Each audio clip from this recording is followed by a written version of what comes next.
Abusuya NPP formal appointee, criminal appointee, just a waluti or minisika, the case cry ewo court. Na rather, na yese enka okoko piemu ewo court. Na abusuya judges netanase, tina omotanase no. Unuya ya second accused person or ya. Abusuya yese immigration officers, Ghana immigration officers are arrested no Kotoka International Airport. RCCI your friend of Accra International Airport. Abusuya HSS our second accused person we know. Abusuya enka odwane e free Ghana ha odwane e free oman mu. Kra without any permission. Obia ni case e wo court no abusuya sa HSS ye grant ni bill no Endra Kotoka International Airport Ghana Immigration Service for arrested no ewo airport enka odwane de free o man mu kura ka onye den enka ombabiu na we ene ye ka kire judge no ena judge sa abusuya NPP for never again. Andra, former NPP appointee, ni case a court to enka odwane e de free Ghana has ya immigration officers for arresting her enye asam keto akra. Me yakora yen konkotie ensma e course on subscribe ya subscribe na hit on the notification bell so na be any update be able drop no onso onsa ebetumi aka aha e gossip politics TV so be say to statements from both the Special Prosecutor's Office and the Deputy Attorney General. This Office Special Prosecutor put out this. They say the OSP, the Office Special Prosecutor returns before the High Court, Criminal Division 1. That was this morning for the hearing of a bail application concerning the second accused person in this whole rice scandal case, and that's at the heart of what happened yesterday. So the accused persons then decided to test the law and then ask questions of the prosecutorial powers of the special prosecutor. Now, remember, this question is also before the Supreme Court. And so that's why the question of the jurisdiction of the High Court was of primary concern to a number of people yesterday. But the Office of the Prosecutor says at yesterday's sitting, the court was informed that the second accused person had been arrested at the Kotoka International Airport while attempting to leave the country without permission in breach of his bail condition. He was apprehended by immigration officials and subsequently handed over to the OSP. The OSP accordingly applied for the revocation of his bail and prayed the court to remand him into custody pending the conclusion of the trial. Counsel for the second accused opposed the application, arguing that his client was traveling to attend a seminar upon nomination by his employer. Well, the court adjourned the bail application to 16 April today for the ruling. On the substantive trial, the court yesterday adjourned proceedings to 15th May 2026 to await the Supreme Court determination of a challenge to the OSP's prosecutorial authority in this particular case. So this is what's happened. Now, our court correspondent, Lord Edward Sari, was also been asking questions and getting us an update on exactly what happened today regarding this particular bail application, this hearing. We'll get that as well. But also, Dr. Adam Shermside, the Deputy Attorney General, said this and posted this on his social media handle. Yesterday, the High Court ordered the Honorable Attorney General to take over all the cases which the Office of the Special Prosecutor is prosecuting until such a time that the OSP obtains the constitutionally required authorization to prosecute. And the emphasis is on all the cases. So that also raised the question about not just a specific case in question, this rice scandal case. The Deputy Attorney General says the consequence of that High Court pronouncement yesterday was to the effect that all the cases which the OSP is prosecuting should be taken over by the AG. And there are those who hold a different view on this. The order was given in a case brought by an accused person, one Peter Archibald Hyde, who was being prosecuted by the OSP. In that case, Peter Archibald Hyde asked the High Court to direct the OSP to show that its officers are authorized by the Attorney General to initiate or conduct prosecution. Archibald Hyde's lawyer argued that both the Constitution and the OSP Act require that the OSP to prosecute but on the authorization of the Attorney General. The court's records show, however, that the OSP was unable to show that it has the Attorney General's authorization, hence the court's order yesterday. The Honorable Attorney General has no intention or capacity to disobey or ignore the High Court's order. Accordingly, the Office of the Attorney General will, in the coming days, begin to take necessary steps to give effect to the court's order. So what this effectively means that they're going to take necessary steps to take over the cases that the special prosecutor is prosecuting. And that is what has also raised concerns, well, for some other persons as well who have been expressing their views about this development. One such person, Al-Hassan Tampoli, who spoke to Eric Maonagbeta earlier today. Take a look.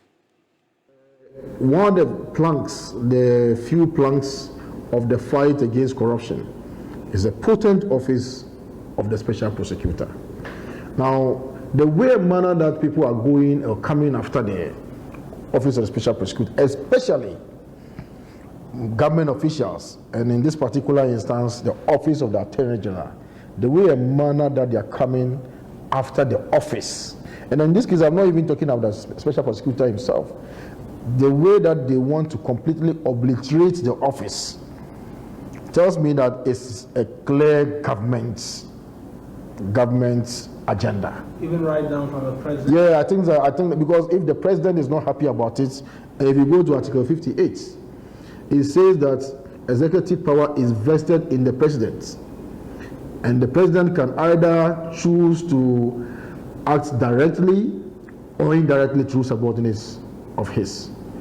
Any action by the executive definitely becomes an action of the president. So if the president is unhappy with what is going on, the president has to intervene. But for now, we think that it's the whole government machinery that has been unleashed against the office of the special prosecutor.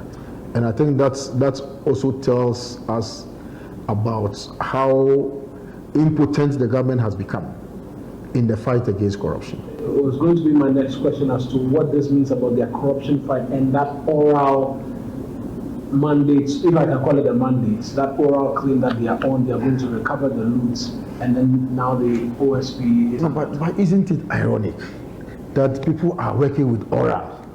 What is the legal mandate of oral? Where in the law do we know oral? Who is oral? We are working with oral, but we don't want to work with the special prosecutor. There's nothing in the law that recognizes oral. But you have given oral all the powers.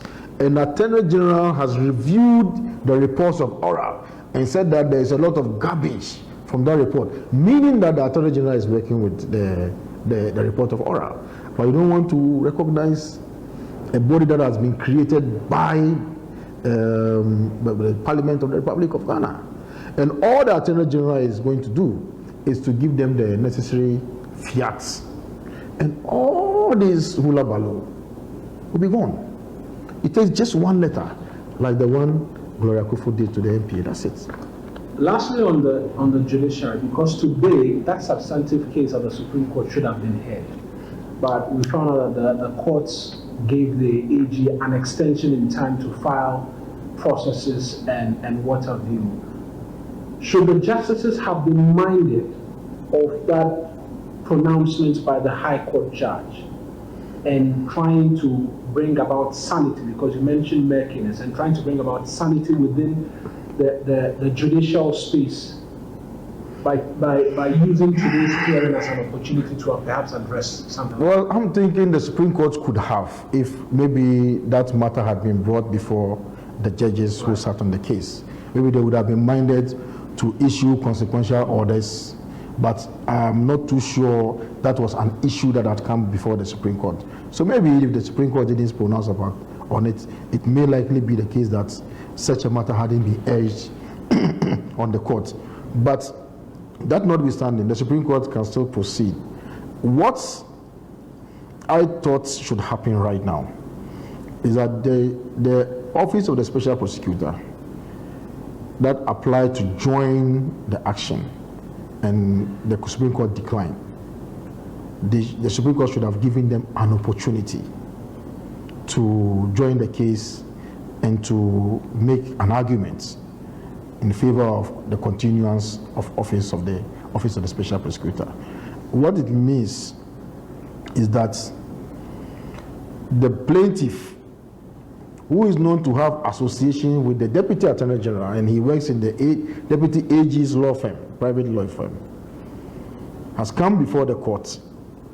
And the argument of the Attorney General is that, yes, the plaintiff's arguments, we agree with him. It means that the plaintiff and defendant have become one. The adversarial system of our judicial, system has been completely undermined. The Supreme Court should have given the OSP the opportunity to come and vindicate their rights. You understand? So right now, the plaintiff and the defendant, I and my shorty, are one. That is what is happening before us. Well, you can find all of this on the full complement of this on 3news.com. Make some time and visit 3news.com. We're back after this quick break. A number of you have been telling us your experience lately with the purchase of sachet water. Quite a number of you are saying that you're buying sachet water at a higher price than what was the case about a month ago, despite this directive by the Minister for Trade and Industry as a direct slap in the face of a clear directive from the Trade Minister that this earlier announced increase in the price of petroleum, that's the price of sachet water, should not take place after engagement with the sachet water producers and then also the marketers, that's in those who sell the sachet water, the retailers. Now, what has happened is that a number of people have brought to our attention the increase in the prices of sachet water by some brands. And that's why we're even talking about this in the first place. Now, take a listen to the Minister of Trade and Agribusiness, Elizabeth Ofosu-Adjare, at that press conference with the sachet water producers. And this is what she had to say. The economy has been stable for a while. We think that they have been cushioned. So it is good time for the industry to also cushion Ghanaians. They have agreed to do that so that we continue to enjoy the stability that we have in the system. Because in any economy, there are gains and there can be losses.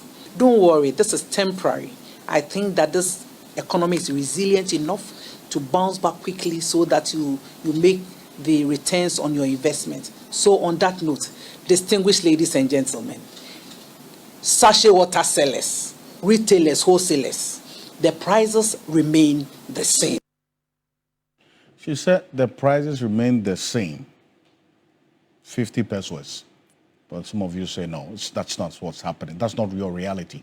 But the sachet water producers themselves, the leadership was at this press conference 2 weeks ago. And this is what the president said after the minister had spoken. Take a look.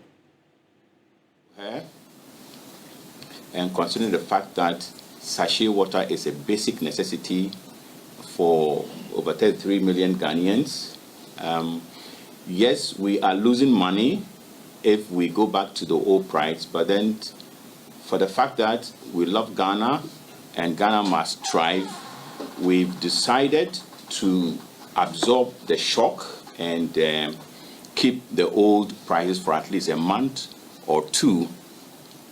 And we expect that it will trickle down to the sachet water producers. So that was Boboche, who is the chairman of this plastic producers and the sachet water producers as well, talking there.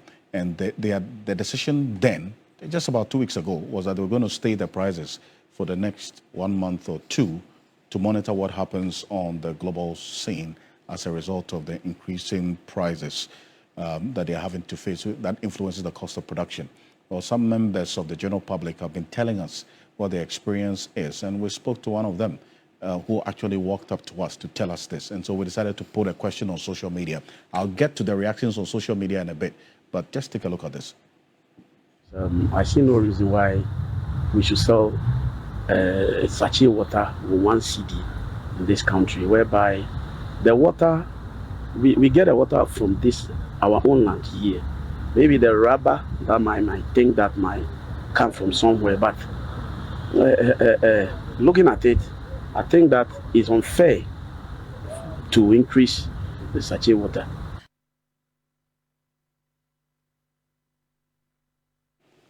Well, we put this question on social media. This is it. Have you bought sachet water at a higher price recently, despite the assurances by producers that prices wouldn't be increased? Well, on Facebook, about 67% of you say yes, 48% of you say no. And on X, in fact, this is still active, so you can go on our X page, TV3 Ghana, on Facebook page as well, and share your thoughts.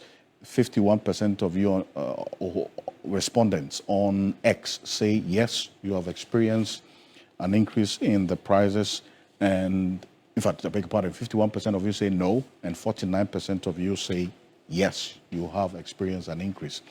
And on our WhatsApp channel, TV3 Ghana, you have 277 of you who participated in this. This is still active on our WhatsApp channel.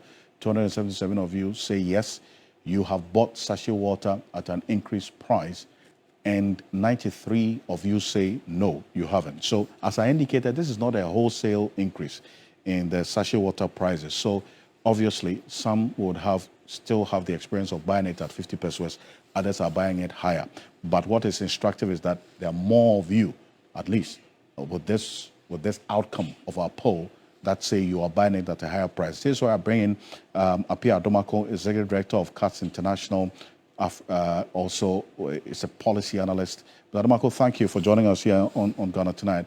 Now, we're just learning of this. Okay, Abusia, we need and some a course or political highway. So, former NPP appointee, Ninka, Nidania, Udani, Hedia Free Ghana has seen, it is all Ken Ofuriata Hono, and an emission no a failure and paying for answer to me as soon as we. But I must say, some of the penny cocoa Caesar and some way at my a gossip politics TV. So, Madam Assay.